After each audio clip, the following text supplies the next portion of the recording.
Hello, and welcome to another rousing edition of the Mystery Children podcast. Today, you have Black Man Travion, White Man Steve Zulu, taking you on a journey without me.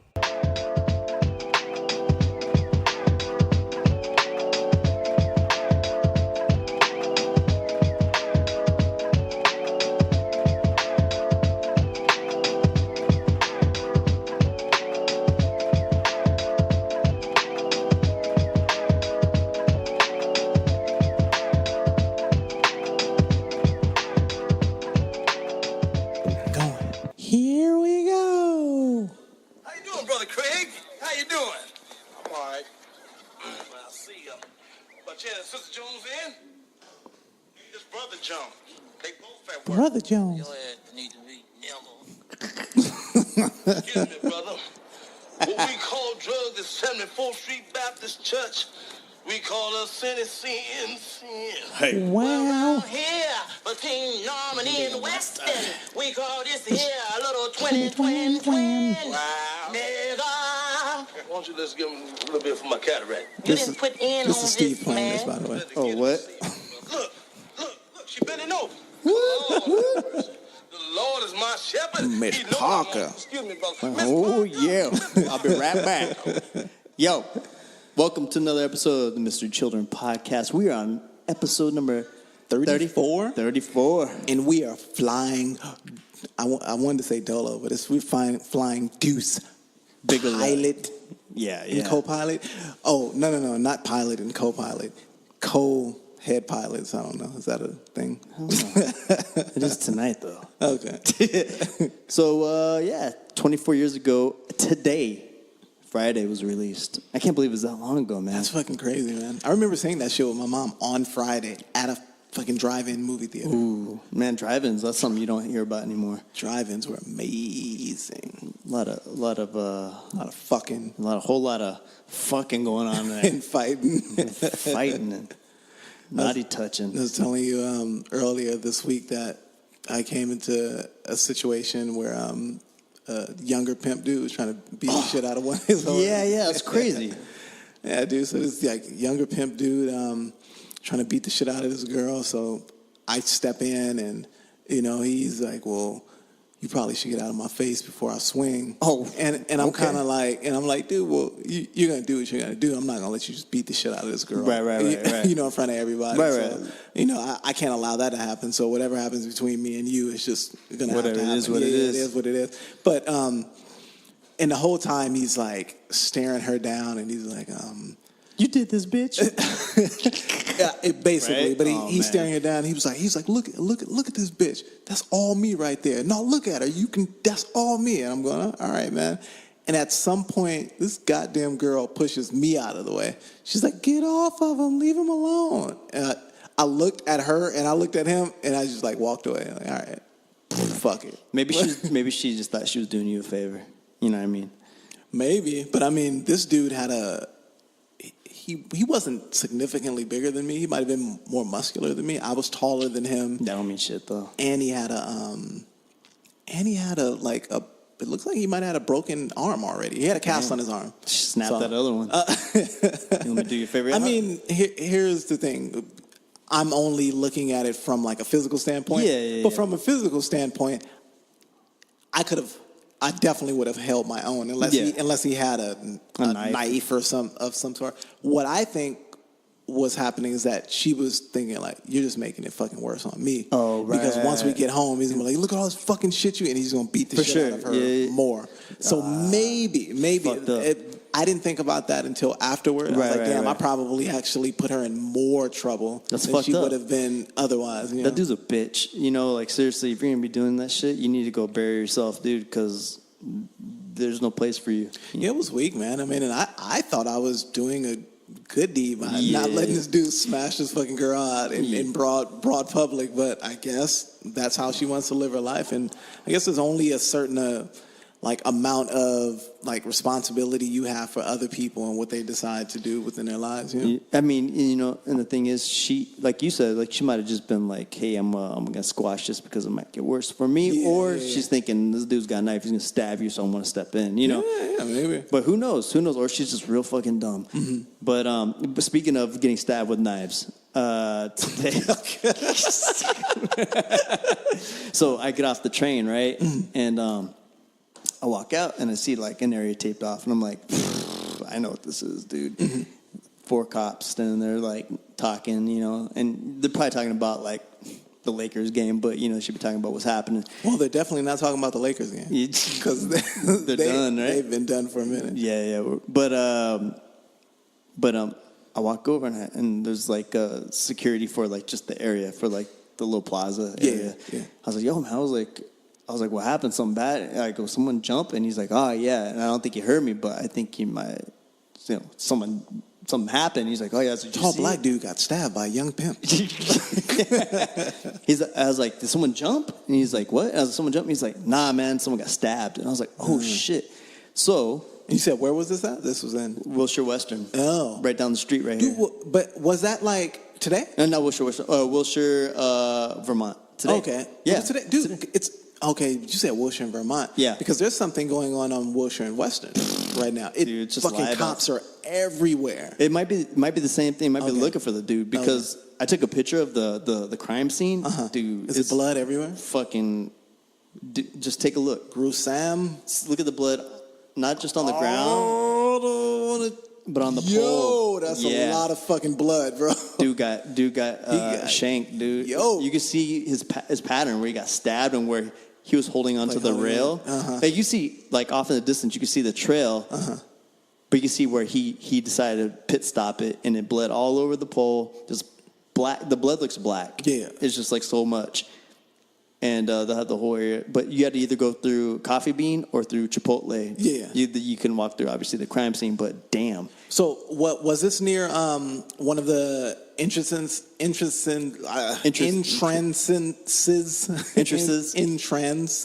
Yes, whatever. To the subway system.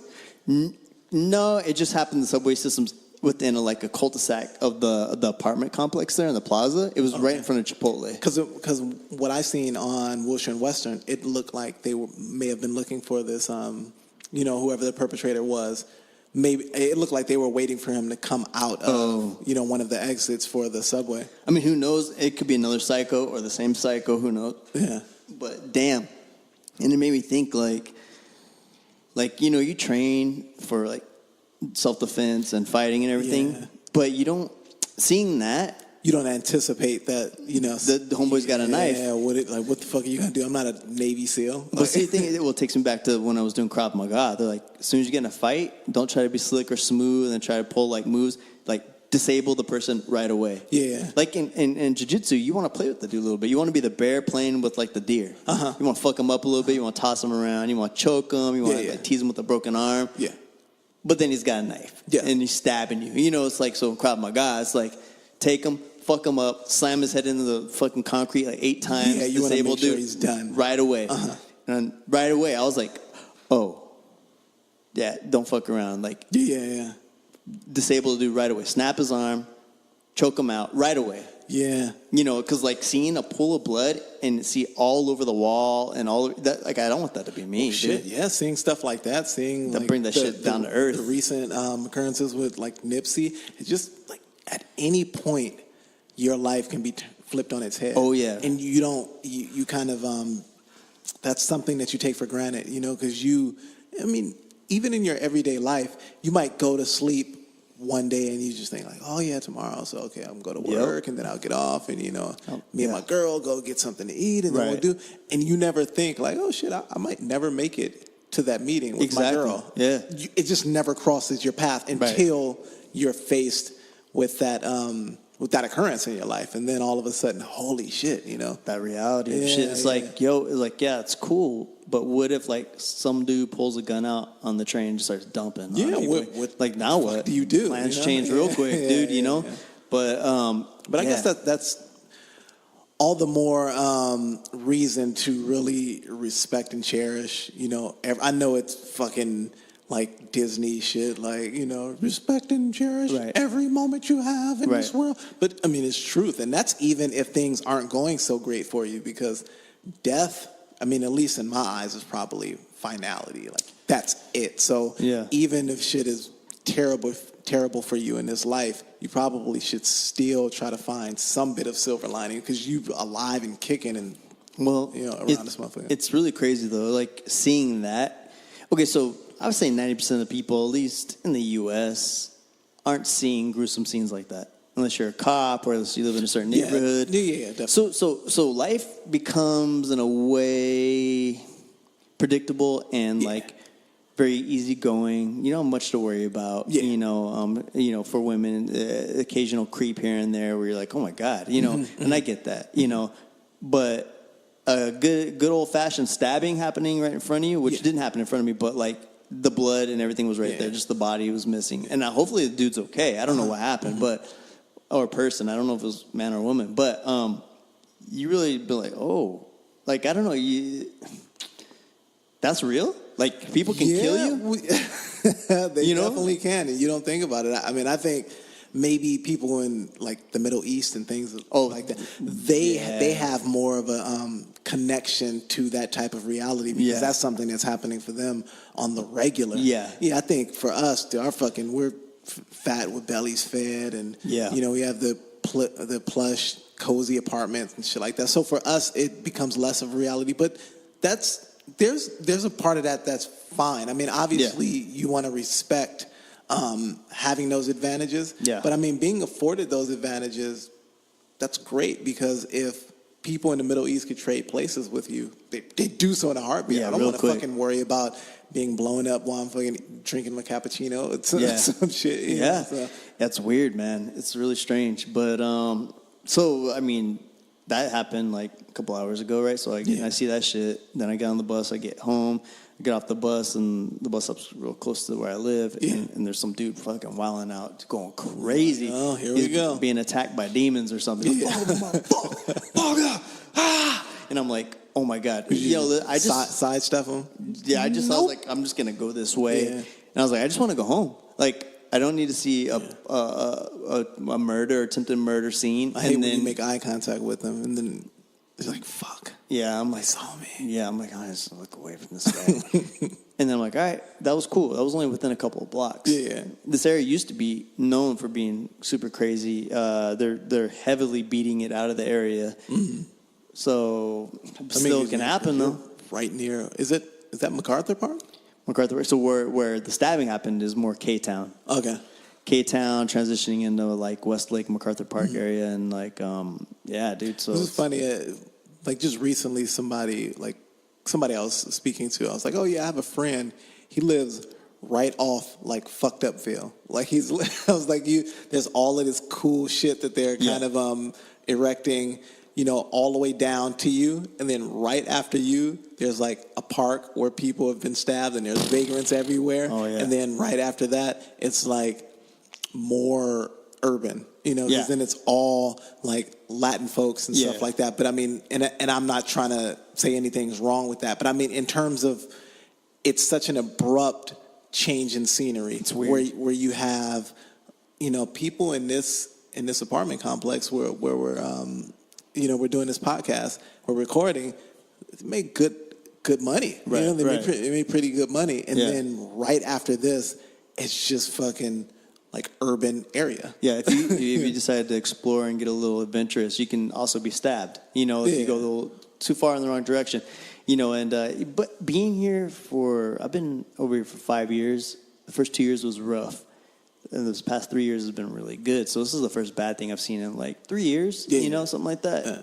So, I mean, we're human, it's going to happen. It's not fleshed out completely. But, yeah, man, it's crazy to bring yourself down to reality. And you're just like, oh, okay. Yeah. Speaking of violence and stabbings. Yeah. Dude, I actually started watching Barry. Oh, yeah, that's right. Do you love that shit? That's really good. Fucking good, right? I've already caught up. I've gone through everything. I'm already caught up. I'm at the point where I'm waiting for the new episodes. Yeah. Have you seen the last episode? Yeah. Yeah, dude, it's It's really, really fucking good. And you were right. Initially, you guys were speaking about how great of an actor he was. I was like, yeah, he's a great actor, but there's still a bit of satire in here where I can see that it's the same like comedic approach to a more serious like character form. Yeah. But I remember you and P speaking about that scene where her boyfriend comes back. Her ex-husband. Her ex-husband. Yeah, and the way that he looked at him, I was like, oh, shit. Fucked up. Yeah, dude. Like he said, I believed it. Yeah, you know, like what PJ said. And I was like, for sure. Dude, it's a really good show. It's a really good show. I can't say that I enjoy the, like, female lead. She's a dick. She's kind of an asshole, dude. I'm like, dude, leave her alone. She has way too many problems. Like, way too many problems. I know. I think the same thing. I'm like, yeah, man. And, you know, and you're a little too fucked up right now yourself, you know. Yeah. When she treats him all foul, when they go to that, this is fucking hilarious. Remember when he dresses up in all that, like, new age J. Crew? Right. Fucking dude has, like, rolled up pants and shit like that. And they're like, what the fuck are you wearing, dude? He's like a bike messenger. Like, they're like talking all this shit about him. Yeah. But he goes there with the intention of, I guess, like kind of solidifying whatever him and this girl are doing. Yeah. And she kind of, and then all of a sudden she has another ex-boyfriend or some guy that she had dealt with in the past, and he pops up and she's kind of giving him more play than this dude. And then when this dude gets jealous, she acts like she doesn't understand where the jealousy is coming from. And I'm like, dude, we're like hanging out, and now you're treating me as if like I don't exist. And then this other dude who you used to mess with is here at the party that you invited me to. Right. She was very interesting. It seems like she kind of likes to deal with him when everything is cool and it works for her. And then when it doesn't, she's like, all right, I'm out. Well, if you think about it, it's possible that they use her character to get you more emotionally tied to Barry. Right, so like they let you go out and they pull you back in and back on this side. Like, man, fuck her, you know, or fuck that dude, or nah, fuck, kill him, Barry, you know, and then you find yourself like this equation that they're coming up with that gets you so emotionally tied into the character, which is kind of interesting. But dude, it's a good show, man. I love that show. Yeah, it's a really good show, and I don't know if you saw when I text you and P about how much reverence I have for the what is it the acting teacher, the acting teacher and the head detective. So it's such a beautiful like relationship. And then I said that maybe like 15 minutes, and then all of a sudden I knew what happened. All of a sudden fucking Barry, he's spoiler alert. Shut it off if you don't know. Well, they're put in a situation where Barry has a fucking like murker out, dude, and I was like, when you did that, I knew exactly that. So I was laughing. I was like, God damn it, dude. It sucks, dude. Know, it really sucks. What about the part where the acting coach and then the lead detective, and they're flirting, and they're first kind of like interacting? She goes, you're so little. So I'll pick you up and throw you across the room. And he's like, I want you to. Yeah, it's just so funny. When he invites her out for that dinner, and he's like, how about if that steak if that chicken isn't the best chicken you've ever had in your mouth, you get to kick me in the nuts. And she's like, oh, for sure? He's like, yeah, right in the nuts, whatever. And it's really cool because PJ had a great response to it where he said, he's a natural charmer. And she comes to realize that. And that's exactly what it is that he's a guy that's almost hard to not enjoy because he's so free in like his admiration for her that it keeps coming. And it's almost like he doesn't even expect anything on the front end. He's just going like, hey, I think you're fucking awesome and I think you're dope as shit. And I'm going to put that out there. I'm going to keep going. And then eventually wins her over. You'll go, oh God, he's really cool. He's actually really cool. And speaking of a fucking great actor, right? Dude's so he's great, and he's been around forever. Winkler, what's his last name? Something Henry Winkler. Yeah. It's fucking the Fonz, dude. You got to think about who he is now versus who he was. It's crazy. He was the coolest. Opposite. He went from Drake to like to fucking who? I don't know. Drake to Harrison Ford. I guess or some shit. Yeah. Dude, but they have like a good dynamic too, dude. Yeah. So we were talking earlier about music, and you're saying right now you're not really because you're always working on beats, but as of lately you're working on your... I've just been like a lot more design. And it's funny because I have a hard time, when I focus and I zone in on something, then it'll be like that. Yeah. Yeah. So I'm at the point now where I'm fucking like finding fonts and shit again. I'm digging for fonts in the same way that I used to and things. And the coolest thing that I've learned about like my progression as an artist and whatever I decide to like collectively push my energy toward is that for me, which most people say, if you keep doing something, you get better at it. Yeah. I found for me that I usually attain the most growth when I'll do something really hard for one period of my life, get tired of it, move on to something else. Okay. And then regain my love for whatever initial thing I had to step away from. Right. So there's been things that I've learned about like just typography in the last like 2 months that I was unable to gain in like the 4 years that I went to school. What? Really? Yeah. That's crazy. For whatever reason, it was once I was able to step back from it, then I guess I just didn't have so much at stake. Yeah. It's just I don't have to do this at A+ standards because I don't really give a fuck at this point because I'm making music. Right. And then it was just like now that I do it, everything was like free flowing. And I almost found that I was over analyzing shit where I was like trying to break it down so scientifically. Like, nah, dude, like you're thinking too much. Yeah. You just do A, B, and C, and then you get the result, Yeah. Well, it's crazy that you said that because I've been agonizing over like, what am I going to do next? Yeah. Like, what am I going to do? I'm like, I do fashion design. I design clothing. That's cool. I haven't been doing that. And I'm like, let me get back in that field. And then I'm looking at all the jobs that are available. Zero interest. Yeah. I'm like, that sounds like it sucks. Yeah, I don't want to do that. Yeah. Production manager? Fun? No, it's not fucking fun, dude. You know what I mean? Like, I don't want to do that shit. I don't want, I don't want to be sourced. I don't want to source. I don't want to do any of that shit. Yeah. I just want to make cool shit. Yeah. And I said, okay. So I've been socially conditioned by school, by society, to be like, oh, this is what you do. You go in, you do this and that. Yeah. And so I have a map in my mind of how things go. And I was like, what if I don't do that? Like, what if I do want to do clothing, but I also recently decided, and this is strange, that I might want to do like sculptures. Yeah. You know what I mean? Sculptures, but I also want to create clothing, but I also want to work with the interior design stuff, like creating like the shit. It's not like the structural part of it. Like I just want to be creative. Yeah. Here's the thing though, whenever you have a discipline, if you don't focus on the one discipline, it waters it down and you can't be very potent on being successful. That's true. But what if it's not one discipline? What if it is the discipline of being creative and you could be great at these things? You're taking the Kanye approach.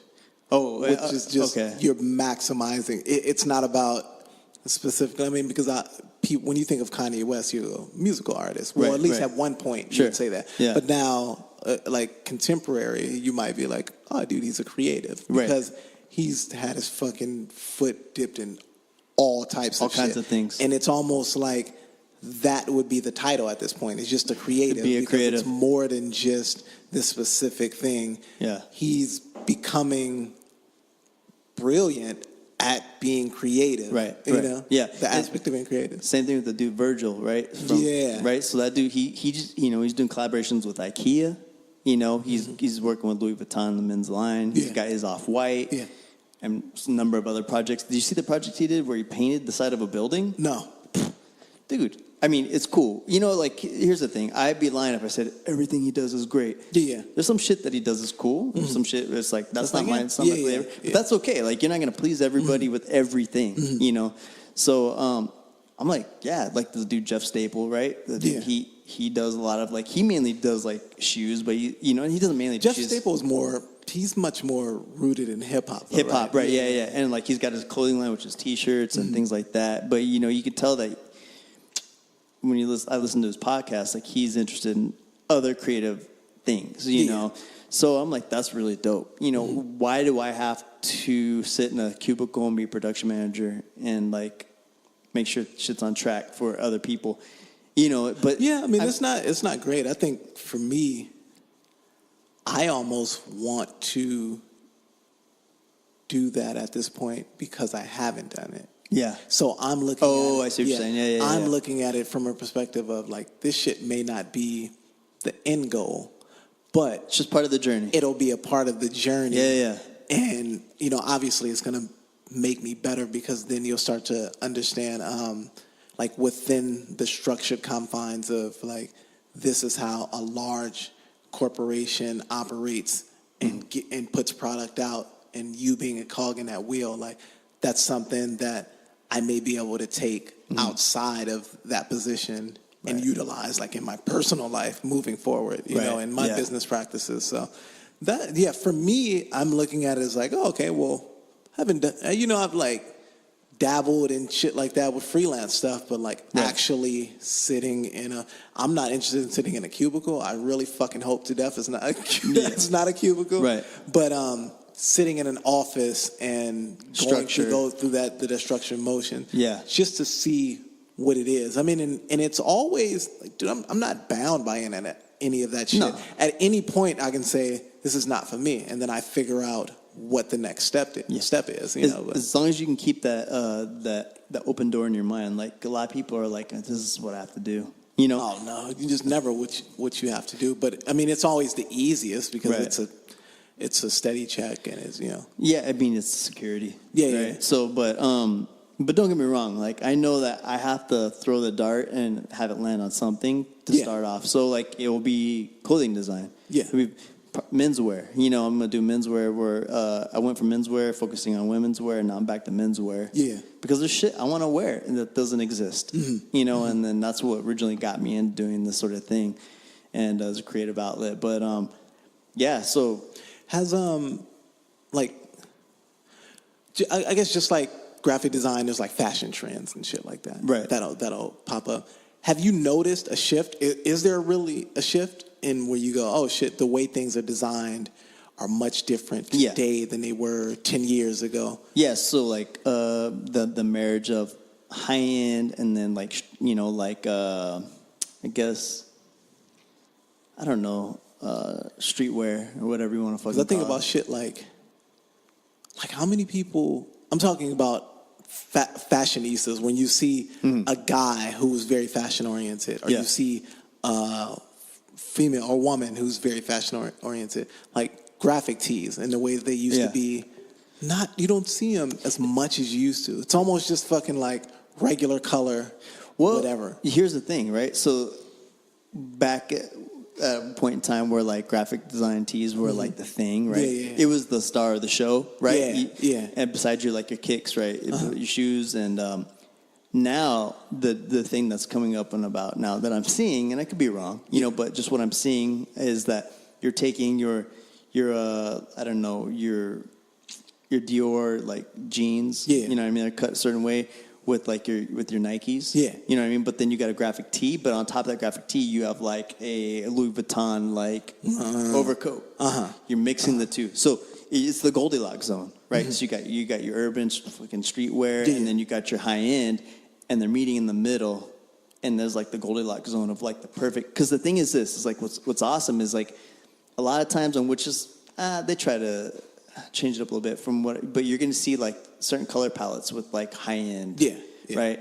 And then you're going to see other color palettes with like streetwear, because like we like bright, bold, like graphics, you know, this and that statement, and that's usually because of t-shirt, right? That's what you're making your statement with, and your shoes, a lot of times. So if you can take something that's a little bit more subdued, but you can tell is a high end piece, it's really it's a piece that you collect, you hold on to. And you throw a graphic tee underneath it, and then you got your dope ass shoes that might tie into the whole thing. Like it's a style that people have been doing for a while, but it's, you know, it's becoming bigger and more mainstream. Problem is like, it's not really true. I was like people who don't have a lot of money aren't gonna be buying the Louis Vuitton like this and that. But you see it though. You know, you still see it, whether it's bootlegged or what. You know, the looks there, but it might not be legit. but the look's there, you know. So I've seen lately, like there seems to be almost competing philosophies in the younger demographic, like in the way that they dress. Yeah. I'm thinking like mainly like high school kids. So Okay. probably like 15 to 18 versus the demographic from like 25 to 35. Right. I've noticed the 25 to 35 region is dressing the way that you're speaking of. Right, They're kind of mixing and matching, and there's like these high-end things that, I mean, I guess at 25 you can kind of, you have more funds to Sure. be able to put towards those Yeah, type of things. exactly, yeah. Yeah, and then you still have the Nikes and those things that, all of these like staple brands and things that you've grown up with, maybe Jordans, but with some fucking high-priced accessory, Right. type things. But I've noticed, like, and I this is because I was looking at, this is weird, but I was looking at fucking Jaden Smith's Instagram recently, and I was looking at how the people in his demographic, and I believe Jaden is like, he may be 20, he's probably like 19, 20 or some shit. But a lot of the girls that he's around, a lot of the younger demographic in that range, they're doing fucking Seattle grunge shit. Yeah, it's all that. And it's like hardcore. There's nothing refined about this shit. They're doing straight up tattered jeans and shit like that that look like they've barely been fucking washed.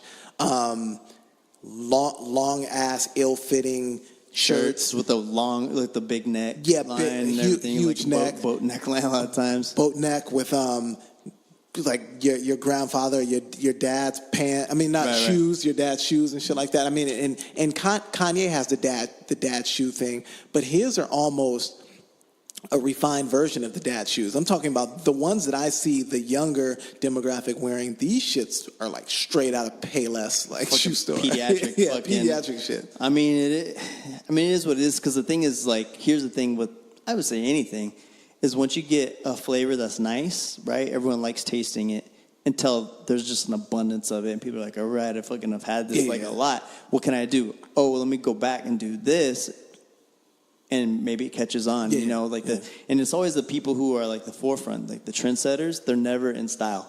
Yeah. Like the people who are avant-garde, right? They're wearing the dad shoes first. Yeah. No one's gonna do that shit. Yeah. But once you get an army behind you, then you're in style again. But once that happens, those trendsetters, they move on. Yeah, they move on. So like a lot of fashion designers are never really on trend, you know, with what they're wearing. Because what they're doing is usually forward, it'll be the next thing, and people are like, what the fuck? Yeah, and they're like, oh, okay, I don't know about that, but it gets adopted. Yeah.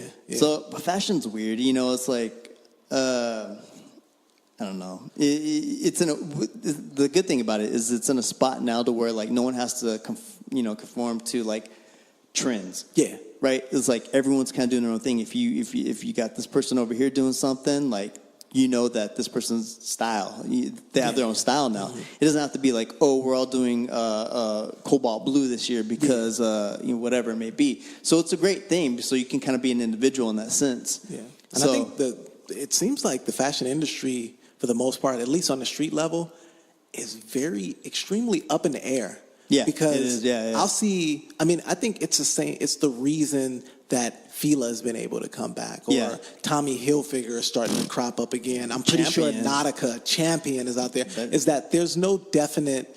It's not like when we were growing up in the '90s and this was the way you dressed. It was kind of like exactly. It was this was the uniform. If you weren't rocking Jordans, if you weren't rocking like, I don't know, like your fucking Jankos, baggy jeans or Jangles or shit like that, then people looked at you oddly, But now it seems like you said, that the palette is so large and there's so many different things that people can mix and match and put together.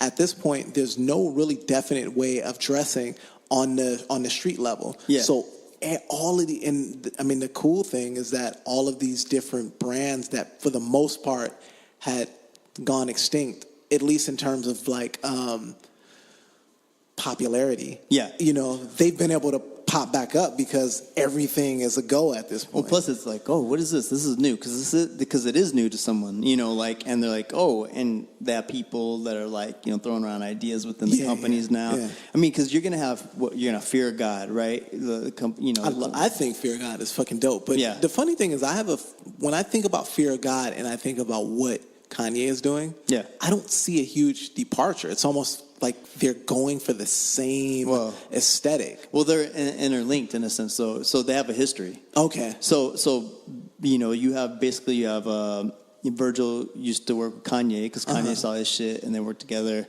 and they split for whatever reason. Mm-hmm. But Virgil's the one that brought Lorenzo, I believe, dude's name, over.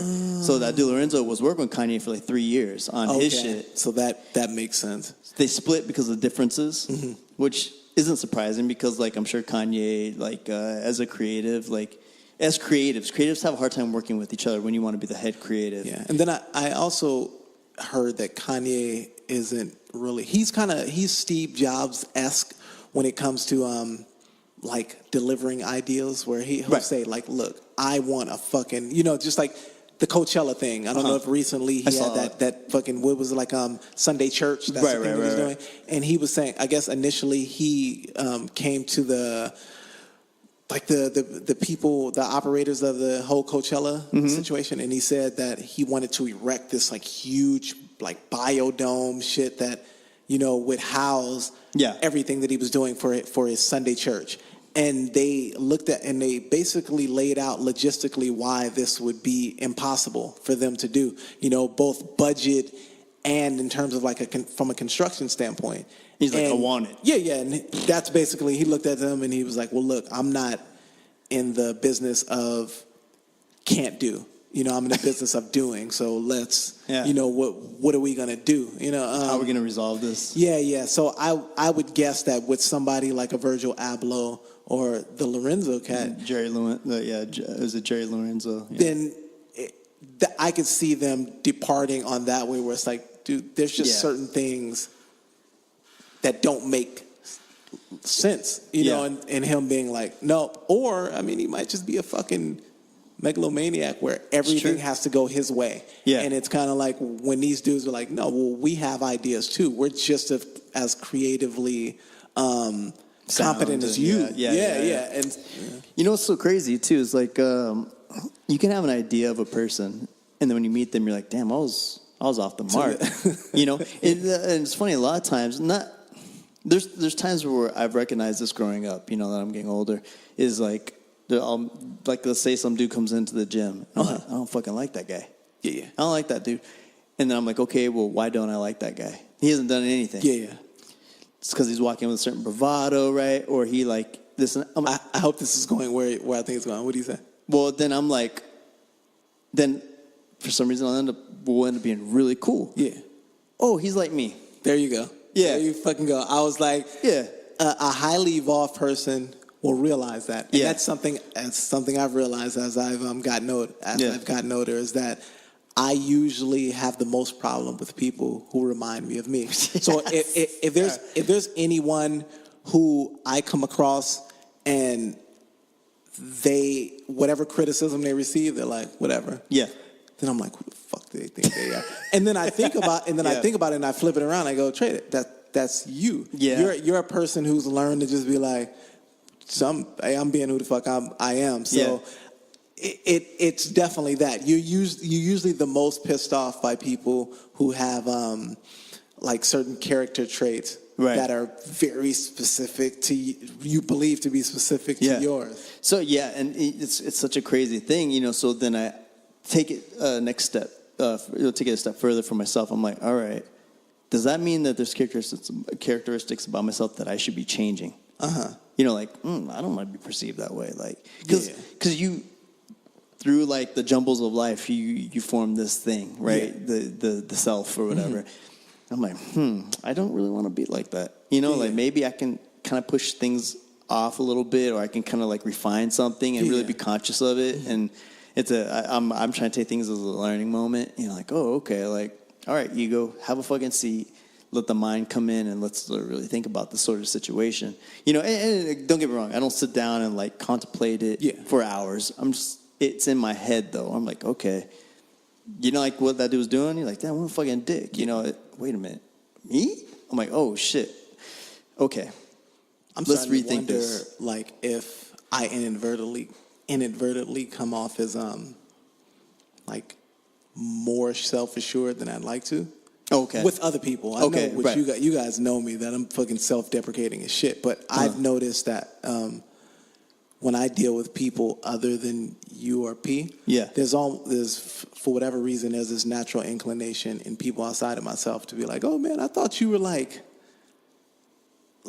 you just thought you was like more than or something. I'm Right, like, what right, the right. fuck? That's the last. If anything, I hate those people. Right. Like, Oh, like yeah. That's my biggest pet peeve when dealing with other people. Is Yeah. that it's some person who thinks they're better than somebody or thinks they're better than Right. me because of whatever it may be, whether it be their physical appearance or Yeah. what they perceive to be their mental capacity, whatever it be. But then I start to wonder, well, if that was other people's initial Perception, ideas or yeah. perceptions of me, what the fuck am I giving off? Because that's the last thing I would want to give off. I hate it. What I think it is, and it's just my guess, because I have weird dynamics with people lately too. Mm-hmm. I've been noticing is like silence is powerful. Yeah. You know what I mean? Like, I don't like that thinking It is. person over Yeah, there. it is. That person's analyzing shit. He's getting underneath whatever I'm trying to put out, and I don't like it. I've been outright told that. Yeah, and it's the thing, even in arguments. So here's the thing. In arguments, the person who says the least wins, Mm-hmm. right? Customer service, you don't have to say much. And, it's just like arguments, you don't have to say much. Yeah. Silence is so powerful. If someone like, even on the phone, I've had things in the past where like, maybe it was customer service or Do you think it's so powerful because it's not tied to anything? Like, since it's silence, I don't know what the fuck it means, which means that I can attach it to anything. Exactly. I can take that silence and attach it to whatever the fuck I want you to start attach creating it to. your own narrative. Yeah. You start creating your own narrative, and usually people are their own worst enemy, so they'll create a narrative which attacks self. Yeah. Right? So they're like, and you'll notice that they'll start to back off their beliefs, or they'll start to question themselves, and it's very strange. And you're like, you're not doing anything but just giving them a mirror. You're like, here, I'm gonna be quiet. Yeah. You hold this. Yeah. And the thing is too, like if people are talking about, see, here's something I'm really trying to adopt too. Is like, not that I had a problem with it ever, but I want to be better at it. Is like if someone's saying something and it's about shit that I know nothing about, I don't put my 2 cents in. Also, if there's something going on, right, and two people are like really trying to work something out, blah blah, and they don't ask me, I don't tell. I don't say anything because they're not asking for my input. But if they need the help, I'm more than willing to put it out there. I'll go above and beyond to help somebody, but I'm not going to stick my dick in the middle of their conversation because I feel like it's ego. Yeah. Oh, I can do that. Hey, why don't you let me do that? It's like, well, unless it's like a really dire situation where like I can go help them. That's something different. But they don't need my input all the time. Yeah. I'm learning that the patience and like really trying to like step back and. Sometimes I also wonder if, like, it's usually like most people say, why you give a fuck about what other people are doing so much? Like, concentrate on yourself. Right. I am totally that, where in my everyday life, I really don't think too much about what other people are doing or not doing or what the fuck. It's like, well, what the fuck do I have to do for X, Y, and Z? Whatever. Right. And then as I've kind of rolled that around in my head, I start to think, is that in itself kind of a, what would I call it? It's like a self-centeredness. It can be. You're only thinking about. Well, you might think you're shit. the most important person in the world for a situation. I don't think I'm the most important person. But I'm saying my natural inclination when I'm around a group of people is to not think about what they're doing or not doing. Right. I really don't give a shit. I'm more focused on like, okay, well, what am I doing or what do I need to do? Right. But when I thought about that is that you go, in what situation in my life in terms of like it being fruitful and pushing to maximize to be the best possible life it can be. Right.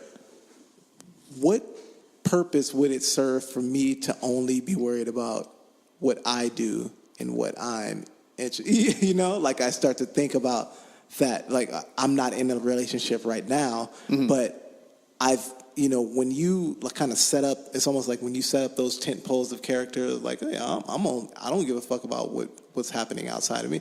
Then what happens when you're in a relationship and you carry that into that relationship? And the one thing that I know is that I've been outright told in relationships, like, dude, you probably need to make me more of a priority in this relationship because it seems like you don't really need me around. And to some degree, I don't. You don't. And, you know, so for me, before I got into my relationship, I was single for a long time, just dating, just doing my thing. A very selfish thing, which I was allowed to do. Yeah. You know, there's nothing wrong with that. The thing is that it is hard to shake. But then there's also a thing where, in order for, this is just my opinion, and I've been with my girl for over 8 years now. Yeah. We're about to get married. In 2 weeks? In 2 weeks. Yeah, it's fucking crazy.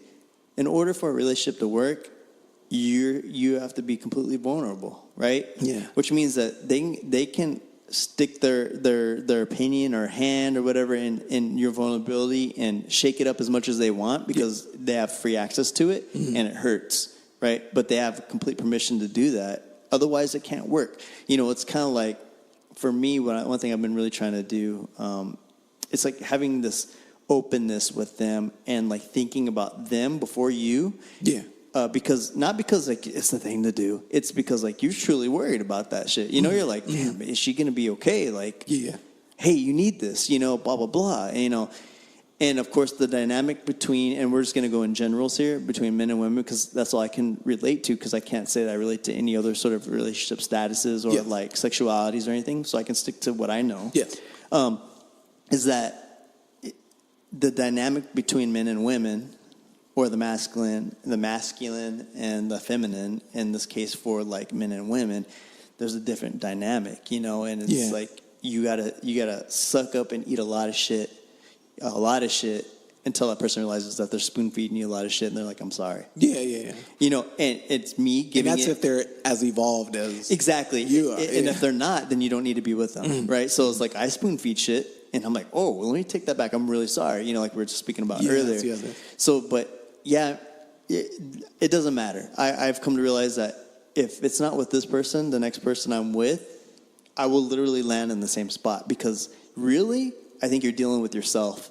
And they point out, not directly, but you start to see shit you don't like about yourself. You're like, damn, I don't like that. And that's the really, it's almost cool and interesting at the same time because that's how I've realized that, oh shit, you're getting older and you're starting to carry a bit of wisdom about yourself. It's weird shit. When you start to figure out, I mean, I was just thinking randomly today, I was thinking about how, you know how people say you ultimately become your parents. Yeah. And you like to, people are, you know, they're so steadfast. No, fuck no, I'm not my parents. There's no way, hell no. You know, you rebuke that assertion with everything that it is. But, I mean, this shit is like, it's fucking mathematics, man. It's all, like, you're going to carry those traits down, not only because you were raised by that individual for the most part for, like, the first 18 years of your life, some even longer, you know, but so you're in that environment, but also, I mean, I'm guessing there has to be things that are carried down in the genes that just make you more prone to certain things. Sure. And there's like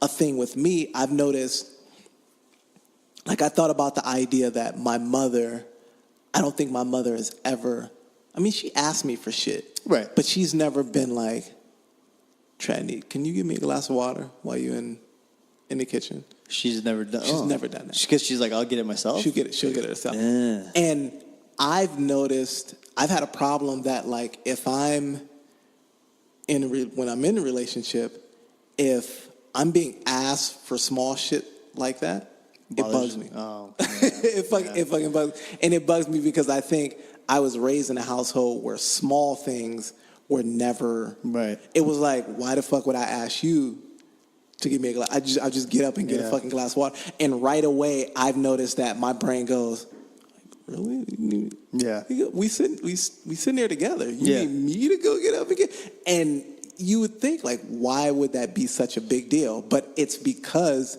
it's something that, like, I was raised in a certain way. Right. And it's probably exactly the way my mom feels about small things. I mean, she'll ask me for larger things, and I understand things about that. But it's probably because she's felt that way, and that's how she's dealt with her life, that it was kind of passed down to me. Right. And I then go, I have a huge problem with neediness. Okay. A huge fucking problem. And I don't know why I have such a huge problem. But anytime a person keeps going like, hey, Trey, can you? Hey, Trey, can you?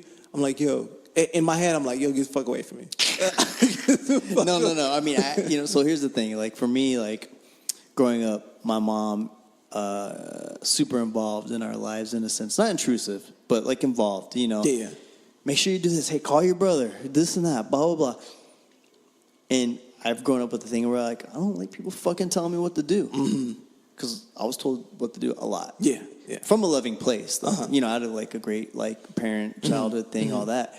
But I don't like people, man. My brother's the same exact way. Yeah. So it's got to be something like that. So like in my relationship now, where like, Miss Manager, she's like naturally a manager. She's which is good because I'm not. Yeah. She picks up the slack that I'm fucking dropping, and she handles that shit.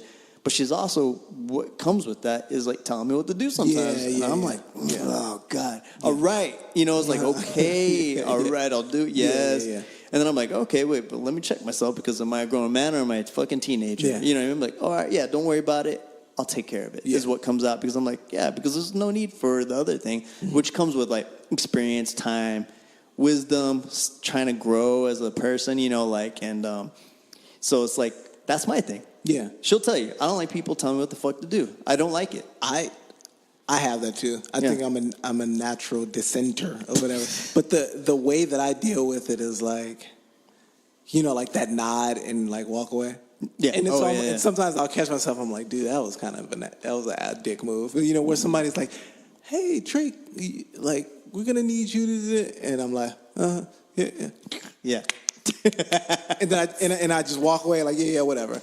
And I think it comes from whatever it is. I'm just like not fond of people like, oh, you have to stand here and I have to stand here and listen to you ask me to do X, Y, and Z just because you're in a position where you can do so. Like, I'm always like, whatever. Well, so what I was about to say is then if we stop and we freeze time in that moment where someone's asking us to do something or telling us what to do in a sense, are they asking us or are they telling us is one thing I like to say, Not a funny thing is for me, either way. So that's how I know it's something that I need to be able to get rid, because that's an ego. We were speaking about the ego. Yeah. That's a part of the ego it's where true. It's almost like I'm saying, I'm above you being able to tell me what to do in this specific instance.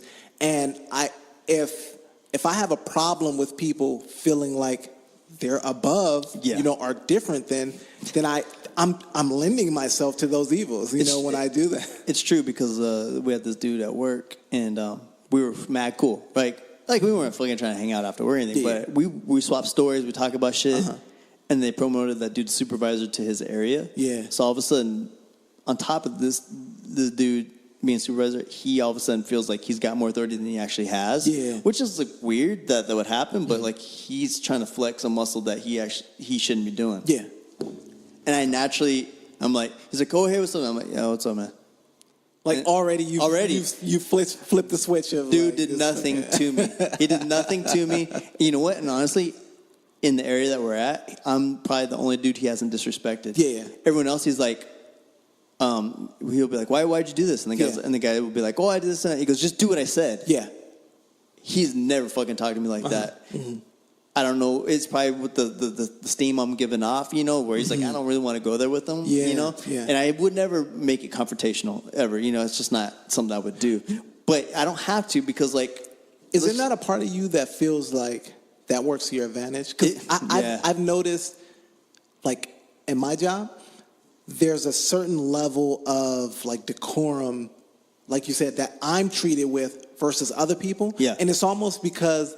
they know that I can't just bullshit this guy. Yeah. Or if I talk to him in a way that he deems disrespectful, he doesn't give me that energy. So I know he's more liable to say something. Right. Or at least express it, even if it's like non-verbally, than someone else would. And sometimes I think like, okay, like, yeah, there's the unintended, like them feeling like they have to like, oh, tiptoe around me. Yes. But then I go, dude, that works well for me because all I want to do is just be respected in the same way that they would like to be respected. Right. And nobody wants to be spoken down to simply because another person has a higher, I don't know, like position title than them. Well, here's the thing.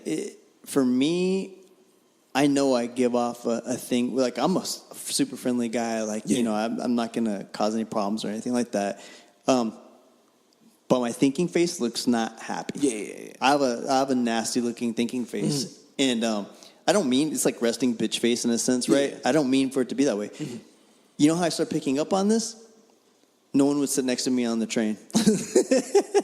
Motherfuckers are standing before they sit next to me. And I'm like, this is dope. And then I'm like, wait a minute. Actually, I feel kind of like self-conscious about this. The bus. But then also, you look like you being undercover.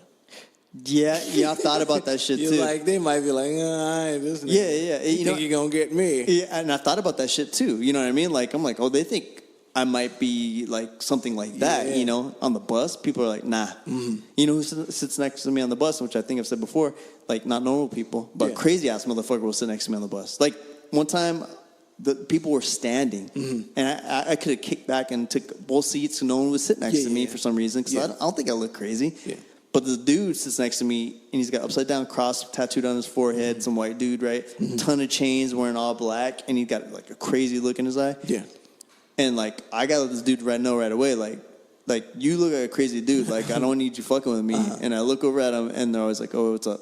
Like, whenever I think someone looks out of place or crazy, we make eye contact, and either they say, oh, hey, what's up, man? I'm like, oh, what's up? Or they do good diversion around me. And I don't know why, because I don't think I'm like an intimidating dude, you know. So I always ask. But you from the block, yeah. And, you know, so you know that right away. It has to be established that look, I understand what's going on here. Right. Yeah. I understand you the craziest motherfucker. I've assessed that, but I want you to know that I know this shit. So I'm already aware. Yeah. There's so many people who are just oblivious. Like, oh yeah. No, for me, I always look around like, okay, what's going on? Okay, look at this dude. Look at this dude. If there's any sources of like drama, like I know where it's coming from there. Right here. Yeah, exactly.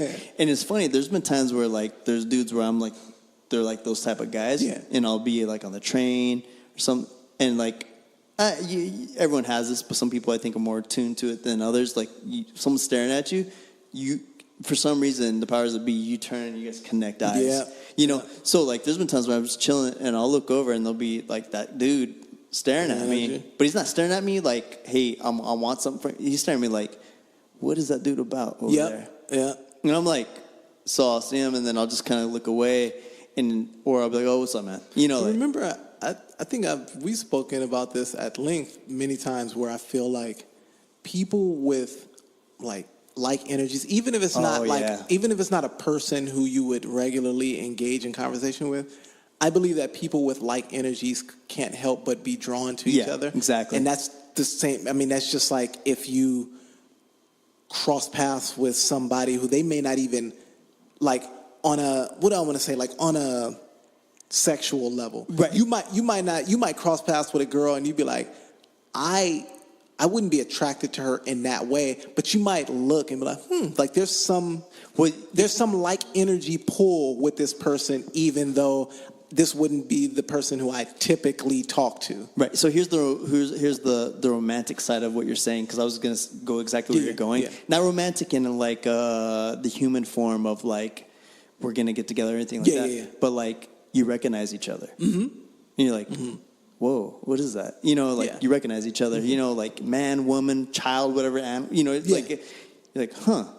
In like to a point to where you're like, have I talked to that person before? Not like because you recognize their face, but the energy. It's like the have energy. I run into that person before? Yeah. You know, it's like I've had it happen with dudes. I've had it happen with women. Yeah, and of course. Where like they'll just walk past, or like I've had a person walk past me and just be like nobody in the whole area of where that person is, they fucking just look through me.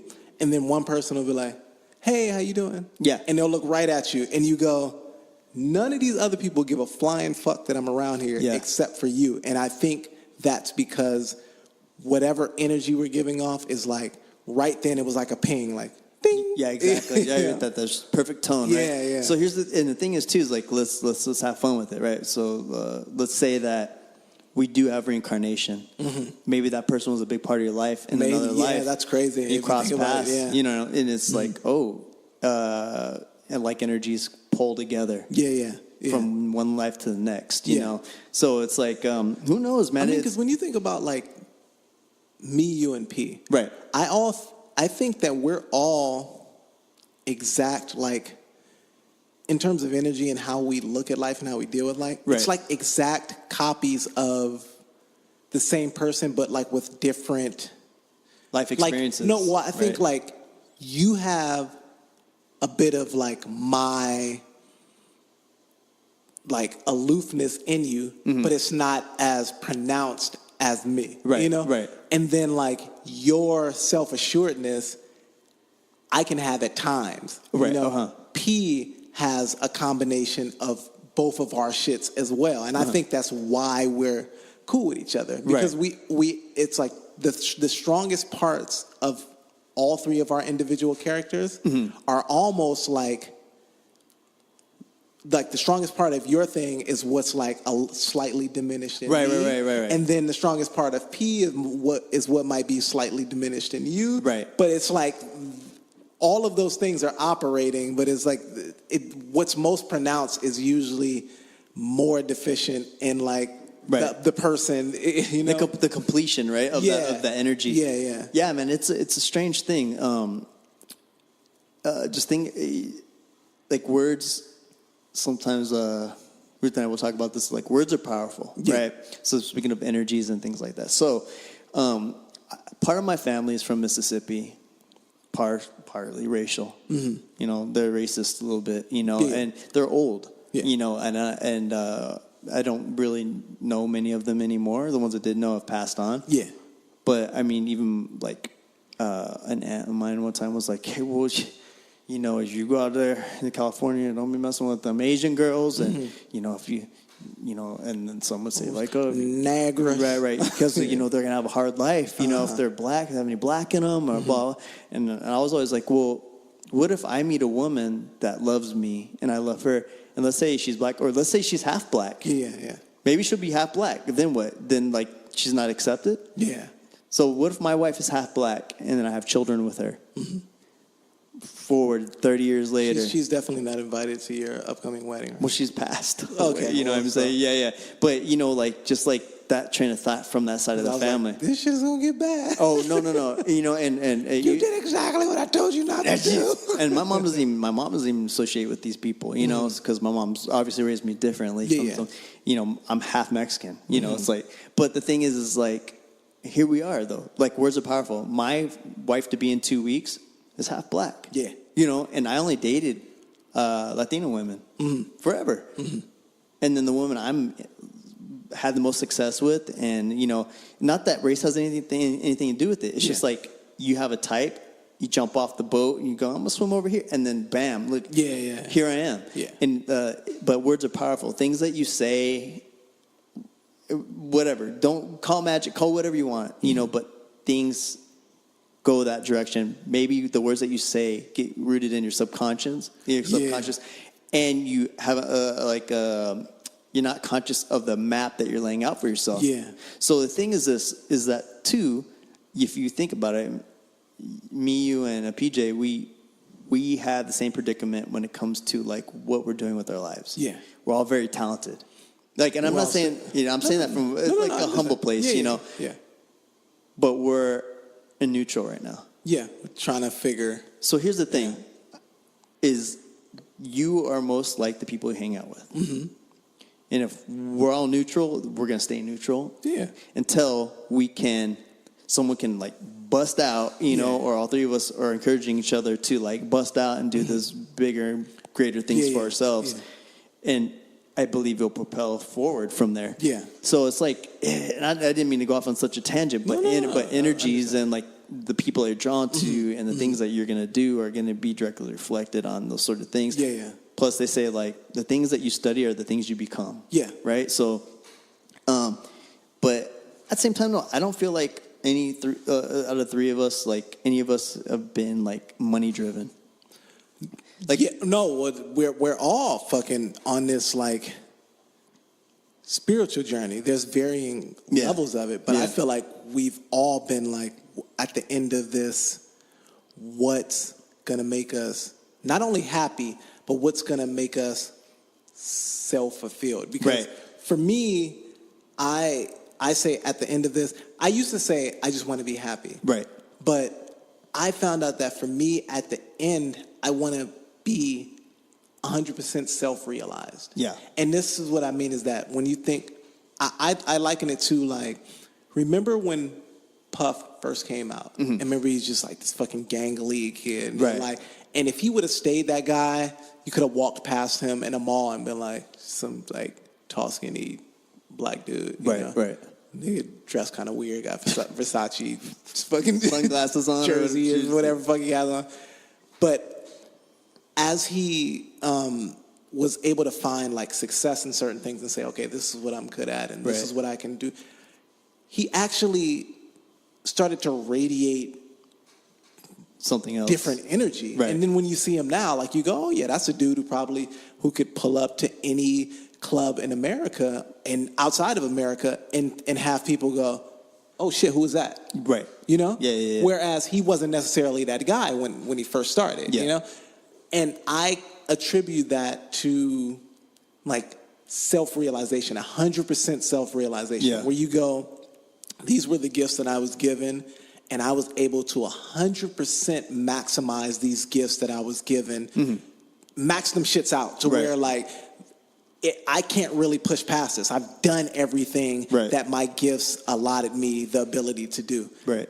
That's what I want to be.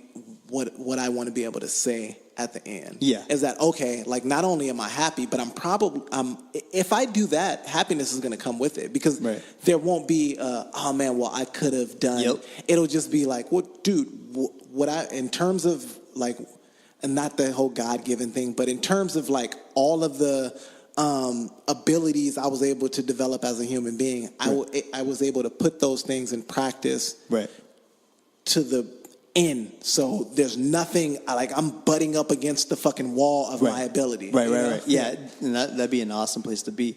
You know, the thing is, it's like... and that's when you shine, dude. Yeah. When you get there, people can't help but to be drawn towards you. You fucking radiate. It's when you become something beyond just the typical person. Because the typical person, as you said, like, they're just looking for a check for the most part. They're just looking for... But once a person is 100% self actuated and fulfilled, like, they become something else. It's different. You know? Yeah, and the thing is, you can only, in my opinion, you can only become that when you're not trying to do it for everybody. Right, just yourself. Like, you're like, I don't know. I was doing my thing and I looked up, and next thing I'm in this spot here. That's exactly what it is. Yeah. And don't get me wrong. Like, I'm not saying I don't want money. I do want money. Yeah. But it'll come with all of that. Right. But more than that, I want self. Self. And I want to be able to. I have to help myself first before I can help other people. Yeah. I gotta be strong, so I can. If someone needs me, I can be there for them. So I have to do that. Family, friends, whatever it may be. So, but it is a journey, and it's something that, like, I'm pretty excited to really start making happen after, it sounds silly after I get married, because all my energy is focused on this wedding. Yeah. And I have some things that I'm like, want to explore and be like, maybe I'm just going to do that. I'm going to do this and that. And, it helps when you have a supportive partner. It's like, whatever you need to do to be happy and, like, do it. Just go do it. Yeah. And they give you that pass. You're like, because there's going to be some people who are like, you can't do that. We need that paycheck, or we need, it's like, when someone gives you a pass and it's the person you're spending your life with, and you're like, oh shit, okay, I'm gonna do this. So I used to think when I was younger, I think sometimes now, that's what I mean. Sometimes now I think, like, man, I wish I would have come across X, Y, and Z when I was younger, Yep. or done blah, blah, blah when I was younger. And then there's this small voice in the back that goes, but like, think about the book that you're writing right now. Yeah. Think about the book that you're writing, and think about that final chapter when you go like, oh, that shit was late in the game, but I stuck with it and I found X, Y, and Z, and then I maximized, and then like I made it, did what I needed to do, right, and then I was out. Yeah, that's the perfect for me. I just have to complete the book. Yeah, you know, and yeah. that's the way I'm looking at it now. Is that as long as you complete the book, it's gonna be a fucking cool book because you'll be able to say like, I went through all of this time trying to find exactly what I needed, but like all of these things that I went through on this front end to get to this place, that's the strong writing. That's right. where you go like, holy shit, he went through all of this stuff, and then at the end, everything came together. Yeah. I just have to complete the book, and as long as I complete the book, nobody will give a fuck whether I did it today or when I was younger. No. It'll just be like, shit, as long as he made it out of that motherfucker, like that's dope. Yeah, it's building substance, right? Like the richness in your life. Because I sometimes still will battle with, man, like, do I want to be like famous? Do I want to be rich? And don't get me wrong, I'm like, oh, I could be, and I just choose not to be. It's not like that. It's not that. But then I think, oh, you're not this, you're not that, and then I have to be like, okay, but wait a minute, but are you happy? I'm like, well, fuck, I'm crazy happy. Yeah, I'm super happy. Yeah. That's all that matters. You could be there's rich celebrities, whatever, this and that, murking themselves out all the time because I don't want to assume anything, but like maybe something was missing or something had happened, or just who knows? I can't get in the headspace, but like I'm cool, like shit, and you can still be rich. Like there's a lot of motherfuckers who have done it. Yeah, late in the game, figure that out. And I mean, the funny thing is, even if for me, it's been less about being rich and I want to be able to support myself to the fullest. Right. I want to be able to say, dude, I could go out and I can eat whatever I want to eat. Yeah. I have the fucking ride that's functioning and it's nice and it's dope. Yeah. And I have a pad and I can put a roof over my head. And as long as those things are operating, you're good. I'm fine. Yeah, exactly. And I feel the same way. It's like, so once you start, I don't know, the thing is too, is like once you start, I don't know, you start getting older, you're like, what's real important to me is like my family, which you would never think about before. Like for me, I'm like out in the world doing stuff. And then all of a sudden, like there's a part of you that wants to be back home. Not like necessarily like home, but you want those loved ones around you again. And you're like, I miss them, and you're like, that's strange. And I don't know what it is, but it's a good thing, but it's also a bad thing because like that's not always something that can happen. Yeah. I don't know. Maybe, you take a little incremental, because I miss, I think maybe my family aesthetic was always a facade. It was kind of like, I just was too young to understand that we really didn't get along like that. Right. But, I just have my immediate family of like my mother and my grandmother and my sister. Right. And then it's like all of this other family. Like, dude, my birthday just passed. Yeah. I'm friends with people on Facebook who are my family. Not one. Really? Not one wish me happy birthday. So not one. So here's what I think about like those sort of things. Is like for me, like really, it is just my immediate family. It's my mom and my brother.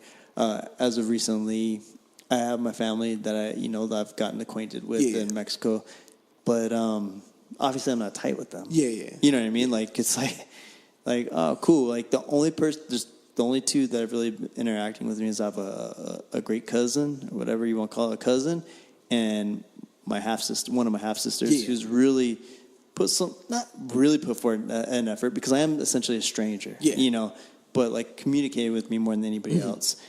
And it's nice, it's cool, and hopefully they're going to be at the wedding.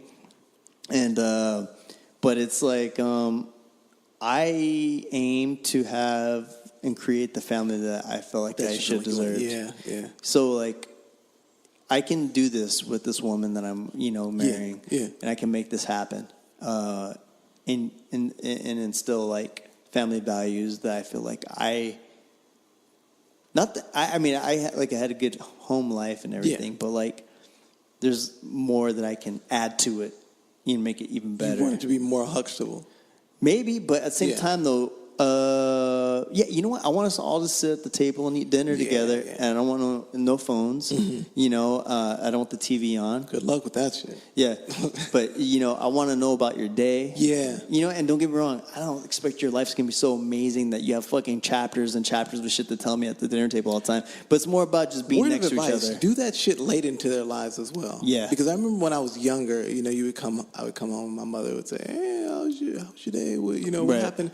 But the older I got, and it's probably me as well, because you know, the older you get, the less tolerant you are of your parents. But so I think my mom just kind of dropped off, like, well, he don't want to hear that question or whatever. Right. But I actually needed that question, because there's a lot of things that went on during, you know, my older times, you know, in the fucking like later teens, even more so, right? That you want to speak to. I mean, because you have to think, man, like I didn't have any dad or any father figure really in the house in my later teens. So it was just like all women, and I didn't really get along with my mother that well, you know? Right. There's a certain like level of closed offness that just comes with that, with not being able to express your everyday anxieties and like, all of that all stuff. that stuff. Yeah, it's just there's nobody to bounce that shit off. You know?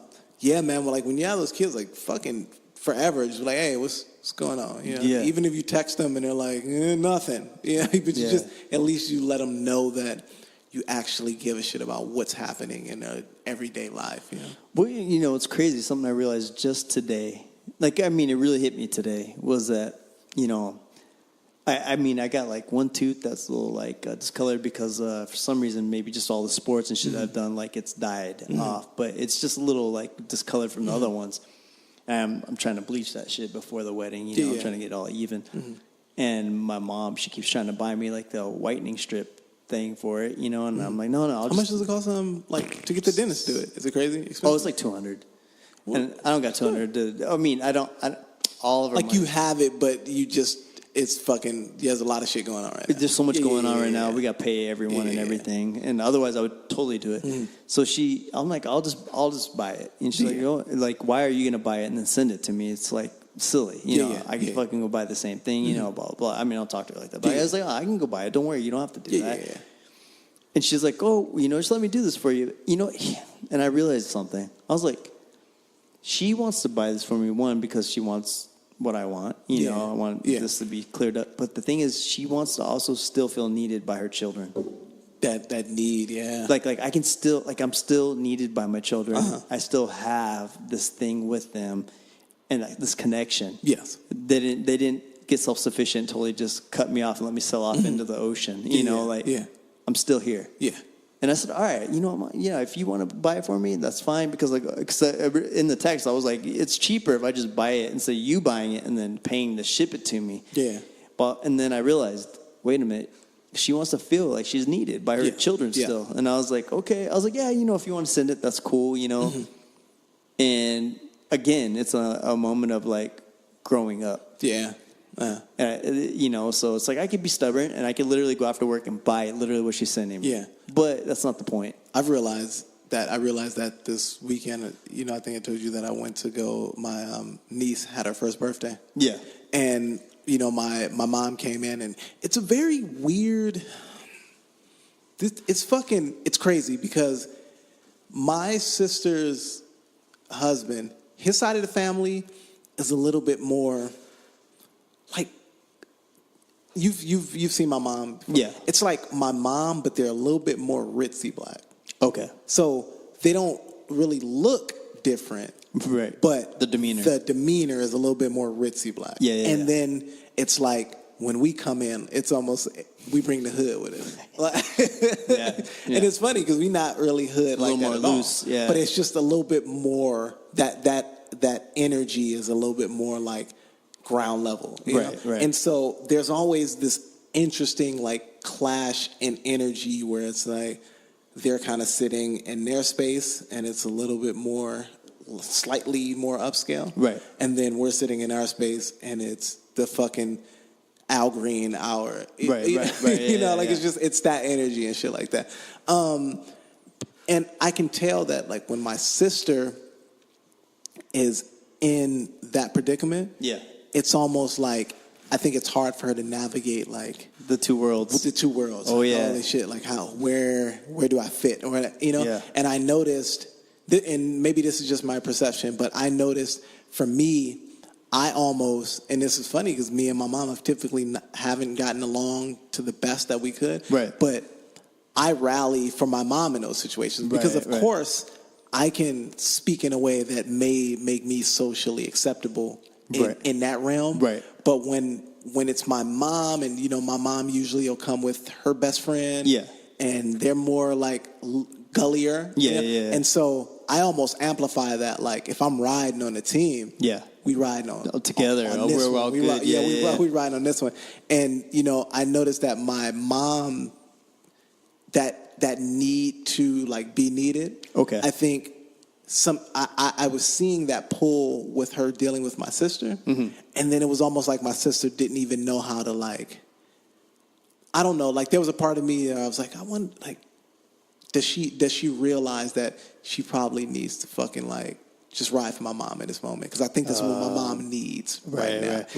Like, you're not getting cut off for this other family situation. Yeah, exactly. Even if it doesn't, even if you don't think that should be necessary, I felt like my mom needed my sister, like, you know, ride with me on this one. Yeah. So shit, it ain't many of us on this fucking side. So like, let's, you know? Yeah. And so I made sure I really, like, roll for her and fill that gap, you know? Yeah. It's interesting, man. Yeah. It's just, this whole thing's, it's crazy, you know? But one thing I can say is that for my soon-to-be in-laws, like, really like them a lot. Yeah. Good people, you know, and, like, even if I wasn't in the situation I'm in now, I would still say they're good people and I like them. You know, like her mom, nice lady, really cool, funny. Mm-hmm. Dad, super cool guy, you know, very an intellect, you know, good deep conversations about just life and shit. Yeah, man, I understand that, you know, and I always think about what's my family dynamic going to be like, my household family going to be like, you know, and it's interesting, you know, hopefully we do get to that point, you know, her and I, and we can make that happen.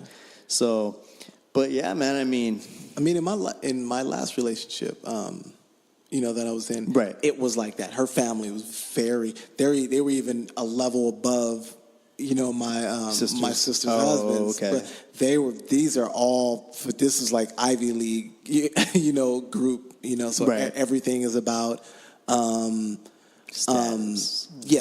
Status, and, you know, what school we're doing, you know, what type of, like, I don't know, money being generated by, you know, what positions and things of that. And there was a certain part of me that even through those situations realized that we were never going to work out, just because it was such a departure from the way I was raised. And not that I wasn't taught that you should be the best and strive for the best. It wasn't about that. It's just very weird when you realize that energy is really a fucking thing. It you is, know, man. it's really a thing, and people don't always think about it. But that's part of the separation thing. It's like when you're raised in a certain environment, in an aesthetic, and that energy kind of gets funneled into you. When you get outside of it, you fucking feel it right away. And when you're around people who don't have that like energy, you go, God, this shit feels a little awkward. It feels awkward as fuck. And it made me feel like, it made me even feel more self-conscious than I do on the everyday. You know, I was like, damn, dude, all of these people, they've been raised in these really nice, it was almost like gated community central. You know? And for me, I was going like, look, I had an advantage on some of the people that I was raised with who had like no mothers and fathers, or maybe mothers and fathers were on drugs or in prison. So I had a leg up on them, but it felt like being around these people, I was like, look, we haven't lived the same life at all. You know, these are private school graduates. You know? You know, and it takes a certain type of thing, because like with Ruth and I, dude, we come from different backgrounds, man. Like, I recognize hood shit before she'll even know it's even there. Yeah. You know, and you've been there to experience certain things where I'm like, yeah, you know. But when it's just us, I know that like we vibe very well, you know, together. Yeah. So there's social conditionings that we're not used to. Like she's used to very like suburban like lifestyle and like a little bit easier going. Yeah. I'm not saying like it was like perfect or anything, but like, you know, she didn't have bullets whizzing by her face. Shit like that. She didn't have to worry about the house getting shot up or getting stabbed. And don't get me wrong. Like I said before, on a scale of like 1 to 10, 10 being the worst, I was probably at like a 6 or 7. Yeah. I wasn't like rolling deep and, you know, like, but the people around me were 10s. But it's, you know, it's different. It's there, like, you know. It's definitely I mean, but the cool thing is that's, I guess, the essence of what is ultimately going to push humanity forward is that, you know, you take people from those two different backgrounds and then they're able to like blend. Yeah, you know? Exactly. Yeah. You know, it is, but and I'm totally for that. Yeah. But I can't navigate around the fact that it's fucking weird. It's fucking weird, and especially it's weirder because I'm not in a relationship with these people, so it's not like, I mean, you've gotten to know Ruth and you've gotten you've gotten to love everything that she brings to the table, and then vice versa. Right. So then all of those things kind of disappear. Yeah. But when you're put in a position where you know, I may see this group of people once every 6 months. Right. And when I do see them, it's a totally different like range of like social interaction in terms of what they've been raised in versus me. Yeah. It can just get very like, this shit is weird. Well, the other thing is too is like the other person has to be vibing with you, right? The energy. Yeah. So like it wasn't even just that. It was just that she wasn't the right energy for you, right? And not to be hippie or woo woo about it. Mm-hmm. It's like we're just not meshing, you know. And that happens very common, so common. Yeah. And what you do, like I'm a big believer in, you date a bunch of fucking people, right? You date a bunch of them. That doesn't mean you have to sleep with them or anything like that. You date a bunch of people, right? You go have interactions with them. Yeah. How well do our Legos match up together? Mm-hmm. Yeah, ours aren't fucking working at all. Like, it was great. You're cool. Hey, it's cool. But then there's going to be one that's just going to slide right in. And you're like, damn, even if you didn't want it. You know, and you're like, oh, I'm here. You know, it's not so bad. I think I'll stick around for a little while. I think for me it's been hard. It's just been, and I've said this before, like the dating pool of like. It's hard, dude. Where the fuck do I meet these people that may even have something in common with me? Because, like, I still live in an urban area. Right. And what would I say? Like the people the women to pull from in that area, it's only getting fucking worse. It's it's like less intellectual, less morally sound, and what I've realized is that if at the core of everything, if two individuals don't have morals that, like, if you have, let's say you have like 5 different sets of like, these things are morals that like exemplify me. If 4 out of those 5 don't at least line up, you guys are never gonna fucking get along. It doesn't matter. You're never gonna get along. So it doesn't matter. And so I'm saying, like, dude, if there's such a moral incompatibility, what the fuck are we even doing? You know?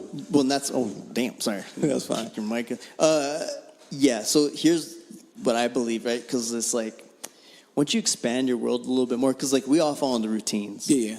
You know, like for me, I can fall into a routine and like it's fine. Mm-hmm. But it's very common for people who aren't in school anymore or like going where like the product is. Yeah. You have this path that you're always following, right? This routine. I go here, boom, boom. At this time, I go here. Yeah. The chances of like the environment changing miraculously around you. Mm-hmm. To what you're looking for is very not fucking slim, man. Which is why I'm trying to fucking change the environment, which I'm in the process of changing the environment. But I get what you're saying. Yeah, and that's not even like, Troy, this is what you got to do. I get what you're saying. And that's funny because I just recently had a conversation with my mom about that. Yeah. She was saying, she was like, you know, once you You know, you're thinking about going back into like actually, you know, the field, and shit like that. You know, with the design, like being in structured environment. But I mean, she was like, you know, the women that you're gonna meet there, they're on the same path that you're on. Yes. So they're doing the same things. Exactly. They're creatives. They're doing, so it'll be a different dynamic pool to pull from. But dude, and not only that, like we were speaking off mic about like creating routines for yourself. Right. And I've been like lately training myself to, if I have a thought about something, like, oh shit, like I wonder if I did this and it's totally different than what I would usually do. Yeah. Like actually forcing myself to do it, even if that kind of first brain goes like, oh man, but like why do you really need? I just go, oh, let me just do that. Do it shit. anyways. And so what I've been doing, like, I started last Sunday. Like I was thinking, there's a little, there's like a track area in like near where I live and shit like that. And on Sunday, like people be out there, like and they run and shit like that. And last Sunday, like I woke up and I was thinking, oh man, like it would be cool to like get some cardio in today. Just go to the fucking track. Never been there, and I see a bunch of people like, you know, like rolling around and shit. The shit, like, you know, when I'm rolling by or whatever. So initially, my body was like, nah, it's Sunday, just chill out. And then as soon as I thought that, I was like, fuck it, I'm just gonna put my shit on. Put my shit on. Went up there.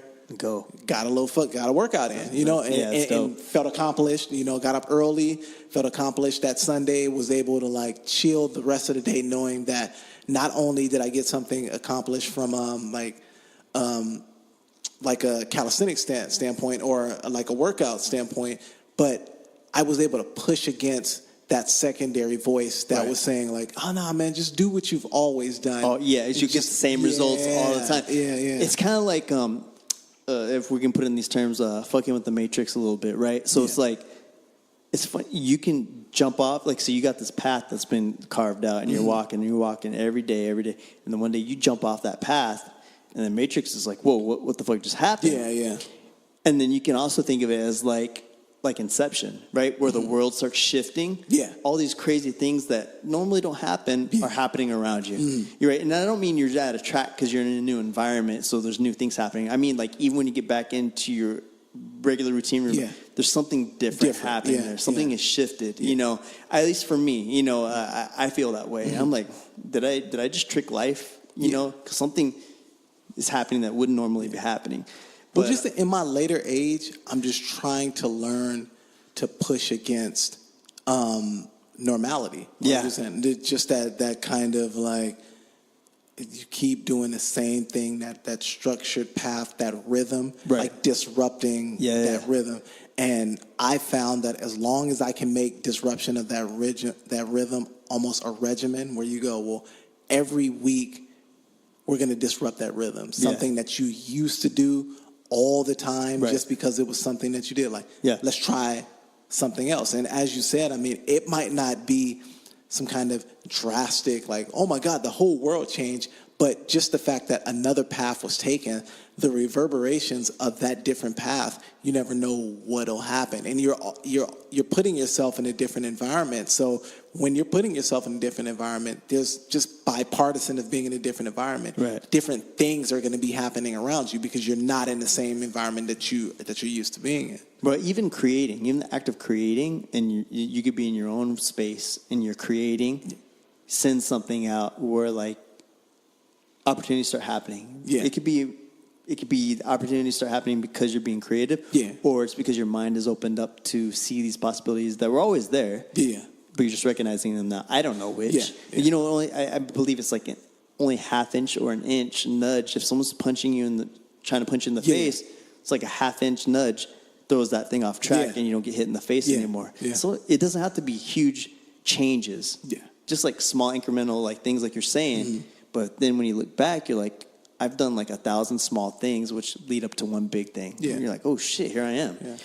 I don't know, man. It's cool, you know. So and a lot of this shit started with me like working out. You know, you know, when I was going through a lot of my like health shit. And you're like, dude, like maybe you need to just like blow that shit out. Like, I mean, I know it's probably gonna hurt, but just fucking go through that. Yeah. And that's exactly what I did. And I'm, I've still like kind of been steadfast in working out at least 5 days a week. Yeah. And putting together my own training regimens. And through that, I've learned like things about, more extensively about my health and about what I'm putting in my body and about how it reacts, how things that I put in my mouth react with my body.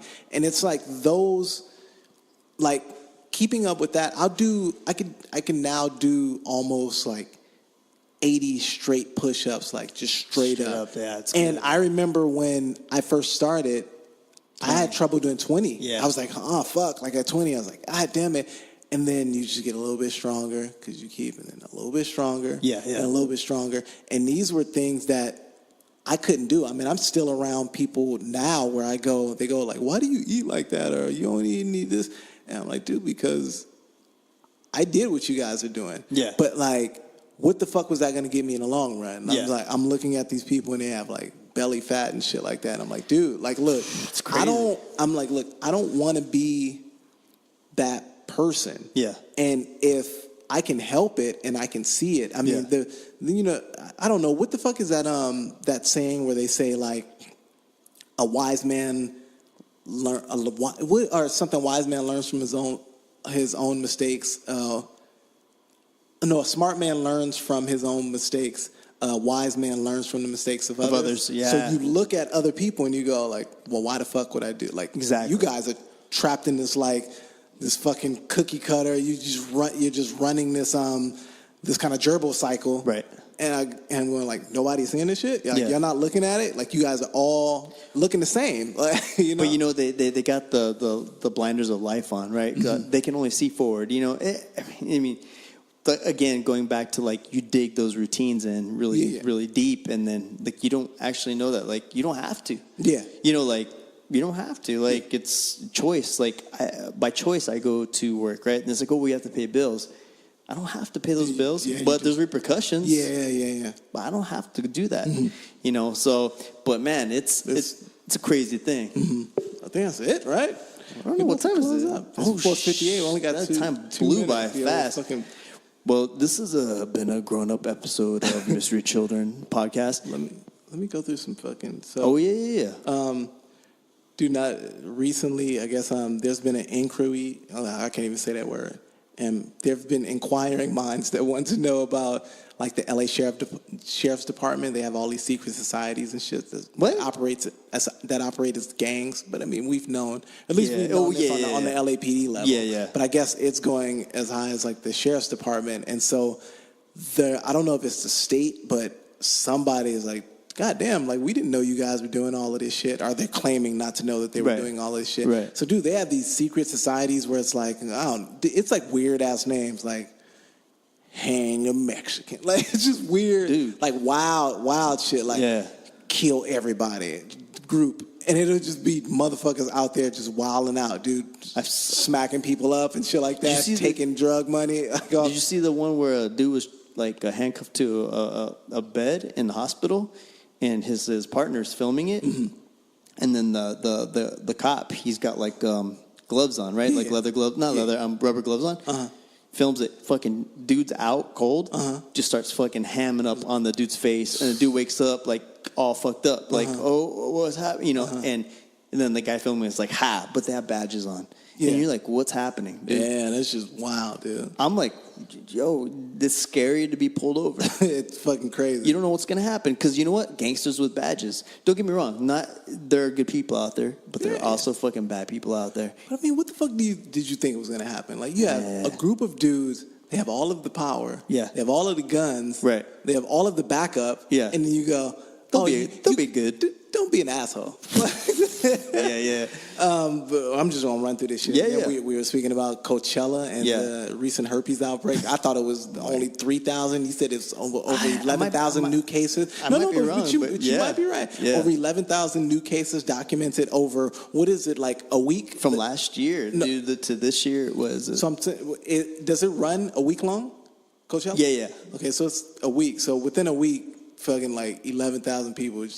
Do you think some of it comes from smashing and then others come from like, I mean, I'm guessing they're sharing fucking like porta potties and shit like that. Nah, so. I think it's from smashing, dude. Because you can get herpes with skin to skin. Oh yeah. So I'm saying, that is like, what so I'm it saying, is. like, if you smash a chick out, she got herpes, and then you sit in your bare ass on his porta potty and shit like that, and then like another dude comes and sits his ass on the porta potty. Now he got like it could definitely happen like that because in grappling and jiu-jitsu, if you got like something going on, you got to stay away because you can literally pass it on to someone else's face. You know, trying to see what the new number is, but anyways, it's a lot. It's a lot of people, man. So. Fucking wear condoms. Wear condoms. They're probably not. I mean, the funny thing is, I don't see how Coachella didn't see this happening. They don't care. They're you get all these like good-looking ass people and shit together in one centralized spot, and then there's fucking like smashing. There's drugs and there's like alcohol involved, and you got music going crazy. Everybody getting smashed out in that shit. Man, it just you know what? Throw a condom on because like, so what? Throw a condom on because like you do want to live the rest of your life with that, man. Holy shit. But again, I'm thinking from like a different state of mind now. We're back in the day. I don't give a fuck. Fuck these condoms, nigga. Fuck these. Get out of here. Yeah. AIDS. I don't give a shit. No. But I'm just gonna go down. There's just a couple of things I had, and then it says a woman allegedly kills husband after catching him watching porn. That shit weak. Come on. You know what, man? She did you a favor, man, because like you need to get away from her. Student sues Apple for $1 billion. He claims the facial recognition led to a false arrest. So I guess that makes sense. This is very fucking weird. I guess what happened is that some dude like walked into an Apple store. I guess he must have been looking at one of these fucking iPhones and shit like that, and it must have like grabbed his face, like boom, got this dude's face, and then the cops were looking for somebody who did something, and then I guess this dude's they must have looked in his phone and like, oh yeah, that's the guy based off the facial features, that's the guy, and so this guy had to go through all of this like law enforcement situation shit. And when it comes back, he wasn't even the perpetrator. And he's like, you motherfuckers like took my face and shit like that. And then, and now I'm being falsely imprisoned and accused of this shit. So, well, dude, this shit's really a trip though, because like there's a picture of me and like 10 other people and my face is mad pixelated. Mm-hmm. You can barely tell it was me. And it was like, is this you? And I was like, oh my God.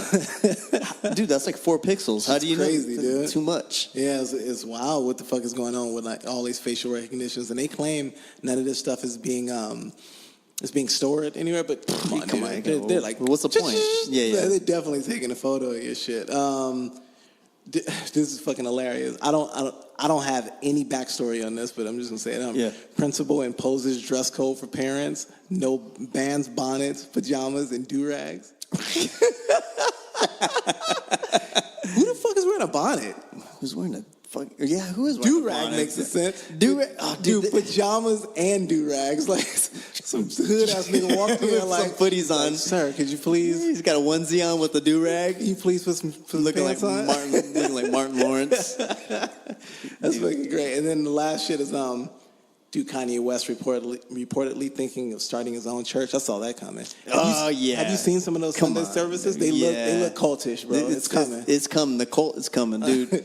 You saw that coming from far away. You know. Jesus. Yeah, there's gonna be a lot of people going there too. It's fucking crazy. You know how much money is gonna be donated to that fucking church? It's crazy. And his tax write-offs. You start getting into all that stuff. But yeah, man. I think that's all. That shit blew by quick. It did. Went by really quick. So again, that was one of our more serious ones. Yes. But I think a lot of good stuff in there. You know, sometimes you just gotta like vent and get those moments out. A conversation between people. You know, and just enlightenment. I don't know. Yeah. Hopefully, P is back next week so we can talk about pussy, cunt, fuck, balls, all the things he loves. So, all right. Thank you for listening, everybody. Have a good night. Take care. Love each other. Don't get fucking stabbed. All right, y'all. Peace. Peace.